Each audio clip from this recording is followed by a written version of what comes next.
Supriya Congress party का एक ऐसा नाम जो है तो बहुत ही मुखर, बट इनकी किस्मत देखिए कि कितनी खराब है।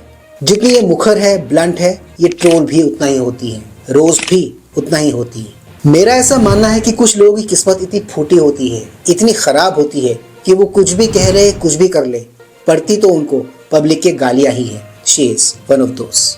अब क्या करे और क्या ही कहे, किस्मत पे आज तक किसी का जोर चला है क्या? है तो है, और जो है वो ऐसा ही है। Anyways, jumping back to the topic, illegal immigration एक ऐसी समस्या है, एक ऐसा प्रॉब्लम है जिससे जितना भारत त्रस्त है, जितना भारत परेशान है, उतना ही परेशान यूनाइटेड स्टेट्स ऑफ अमेरिका भी है। डोनाल्ड ट्रंप, अमेरिका के नए राष्ट्रपति, उन्होंने राष्ट्रपति बनते ही कुछ ऐसे फैसले लिए हैं, कुछ ऐसे कदम उठाए हैं अपने देश में जो उनके देश के इंटरेस्ट में है। Now you might be thinking कि उन्होंने तो कई सारे कदम उठाए हैं, स्टेप्स उठाए हैं, राइट?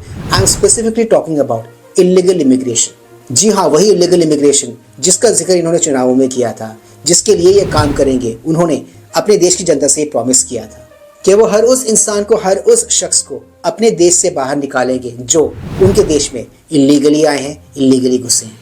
इसी क्रम में इन्होंने अपने देश से इलीगल इमिग्रेंट्स यानी कि इलीगल घुसपैठियों को खदेड़ना शुरू कर दिया है, बाहर निकालना शुरू कर दिया है। हाल ही में आपने ये खबरें तो सुनी होंगी, दिल्ली चुनाव की घेमाघेमी के बीच, दिल्ली चुनाव के बीच कि अमेरिका से एक प्लेन आया और वो सीधा पंजाब में जाकर लैंड किया। उस प्लेन में कई सारे भारतीय मूल के लोग ऐसे थे जो इलीगली अमेरिका में घुसे थे, तो वो प्लेन उन्हीं लोगों को वापस लेकर भारत आया था। नाउ आप लोगों में से बहुत लोगों के मन में ये सवाल उठ रहा होगा कि उस प्लेन ने पंजाब में ही क्यों लैंड किया, राइट? चलिए इसका जवाब मैं ही आपको दे देता हूँ।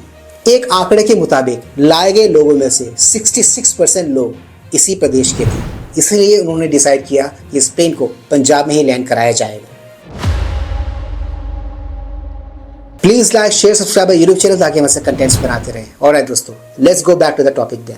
आपने एक बात ऑब्जर्व की होगी कि लेफ्ट इकोसिस्टम वाले यानी कि लेफ्ट लीनिंग मीडिया जितने भी हैं इस देश के, विपक्षी पार्टियां जितनी भी है इस देश में, वो इस मुद्दे को बहुत उठा रहे हैं, इस मुद्दे को बहुत उछाल रहे हैं और इन लाए गए लोगों को हीरो बनाने की कोशिश कर रहे हैं लोगों की नजरों में। इन सब से मेरा एक ही कहना है, दिमाग बचा हुआ है या उसे भी बेच खाया है अपने जमीर की तरह? किससे आप लोग हीरो बनाने की कोशिश कर रहे हो? उन्हें जो उस देश में इलीगली घुसे थे, उस देश के इलीगल घुसपैठिए थे, उनको आप हीरो बनाने की कोशिश कर रहे हो। वो वहाँ पर इलीगली घुसे थे, वहाँ के इलीगल घुसपैठिए थे, कोई देश का नाम रोशन करने नहीं गए थे वहाँ पर वो। फॉर इंस्टेंस, मान लीजिए आपके घर में कोई आपकी मर्जी के बिना आता है, आपके मर्जी के बिना रहता है, आपके मर्जी के बिना आपके सामान को यूज करता है, तो आप ऐसे इंसान के साथ क्या करोगे? उसे लात मार के अपने घर से बाहर निकालोगे ना, उसे धक्के देकर अपने घर से बाहर निकालोगे ना।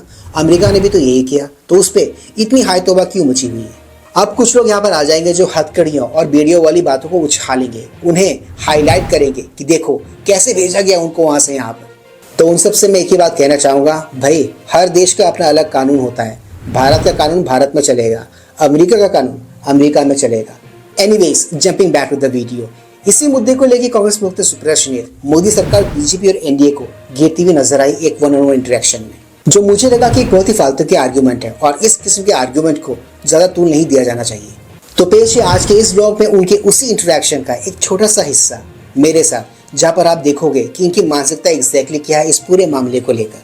3, 2, 1। वो विमान यहाँ क्यों आया, वो विमान पंजाब क्यों आया, वो गुजरात क्यों नहीं गया? ये सवाल तो अपने आप में पूछे जाएंगे, लेकिन मुझे उससे ज्यादा बड़ी तकलीफ इस बात की है कि जब कल नरेंद्र मोदी जी से ये सवाल पूछा गया और राष्ट्रपति ट्रंप के साथ वो मौजूद थे, तो उन्होंने एक बार भी जो हमारे लोगों के साथ प्रताड़नाएं हुई, जो हमारे लोगों को डिटेंशन सेंटर में डाला गया, जो 40 घंटे तक उनको हथकड़ी लगाई गई, बेड़ियां लगाई गई, महिला, इनकी लॉजिक की अगर माने तो कोई अगर इलीगल एक्टिविटी करते हुए पकड़ा जाए, कोई अगर घुसपैठ करते हुए पकड़ा जाए, तो उनकी पूजा करो, उनका सेवा सत्कार करो। That's what she is trying to tell here, right? But ये मैडम शायद एक बात भूल रही है यहाँ पर कि ह्यूमन ट्रैफिकिंग और कबूतरबाजी ये किसी भी देश में, किसी भी कानून में इलीगल है। आपका कोई भी लॉजिक और कोई भी आर्ग्यूमेंट किसी भी इलीगल चीज को लीगल नहीं बना सकता। तक को नहीं बख्शा गया, उसमें बच्चे थे, उस मुद्दे को उठाया ही नहीं उन्होंने। आप देश के प्रधानमंत्री थे, इतनी अमानवीयता हमारे लोगों के साथ हुई, आपने उस मुद्दे को ही नहीं उठाया। तो सरकार की विदेश नीति पूरी तरह से विफल है। असलियत यह है कि आज सरकार टेस्ट पर है कि क्या आज भी हमारे लोग ऐसे ही बेड़िया और हथकड़ी लगा के लगाए जाएंगे और सरकार मूक दर्शक बनी रहेगी। कल मोदी जी ने मूक दर्शक बनना कबूला था। इनकी इस बात से मैं पूरी तरह सहमत हूँ, पूरी तरह डिफर करूंगा। सीधी सीधी बात है, उनका देश है, उनके देश में उनके देश का ही कानून चलेगा। जिस तरह भारत में भारत का कानून चलता है, उस तरह अमेरिका में अमेरिका का ही कानून चलेगा ना। वहाँ पर आप यहाँ के कानून, यहाँ की व्यवस्था तो नहीं थोप पाएंगे।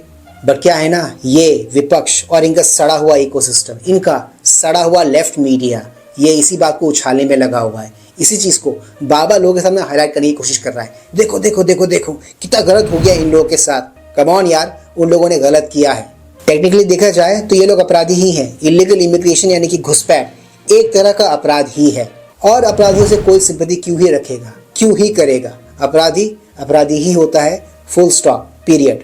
तो वो सारी बातें जो इन्होंने यहाँ पर कही और मोदी सरकार पे जो इन्होंने निशाना साधा, इन्होंने अमेरिकी सरकार को जो कटघरे में खड़ा किया, इनको ऐसा करने का बिल्कुल भी हक नहीं है। उनका देश है और उनके देश में उन्हीं का कानून चलेगा। एनीवेज, आज के इस व्लॉग में सिर्फ इतना ही। मैं मिलूंगा आप सबके साथ अपने अगले व्लॉग में। And yes, not forget to like, share, subscribe my YouTube channel. इससे हमें शक्ति मिलती है, इससे हमें ताकत मिलती है और इससे हमें मोटिवेशन मिलती है। कीप स्माइलिंग दोस्तों।